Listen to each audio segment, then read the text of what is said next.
feels good to talk about it. It's like one of those things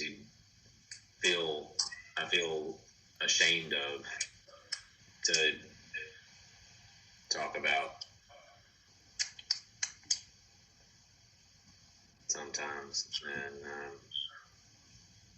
And we think that having doubts is showing weakness. I mean, that's kind of and and I've had people do it to me where they make me feel guilty or make me feel shameful because I have a doubt. And so about a thing, about different things. And so, yeah, that's way. But that's not bad. That's what that whole conversation was about. If you haven't doubted, you haven't believed.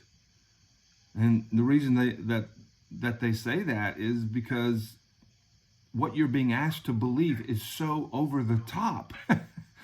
You're being asked to believe that there's only one way to get to heaven. When there's a million religions down here, and we're like, wait a minute, how can Jesus be the only way when there's so many people who believe so many different things?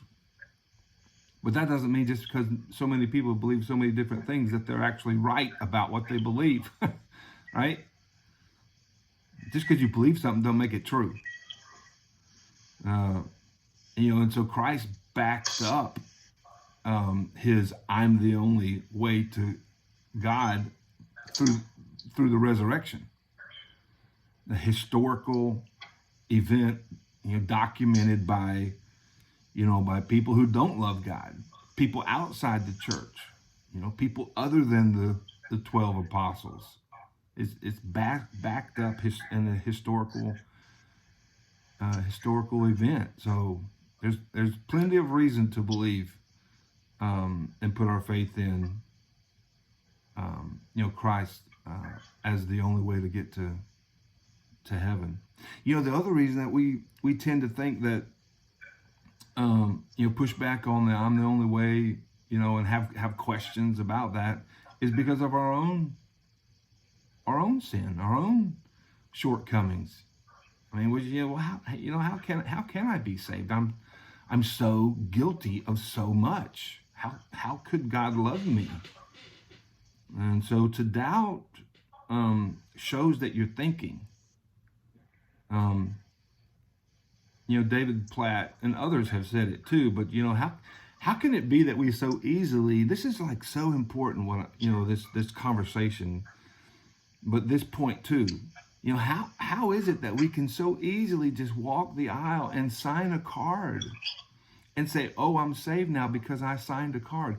How is it that we can so easily and nonchalant, just kind of walk down the aisle and say, I want to be baptized, and then get baptized and never think about what it is that we're doing. Never think about, think deeply about the suffering of Christ.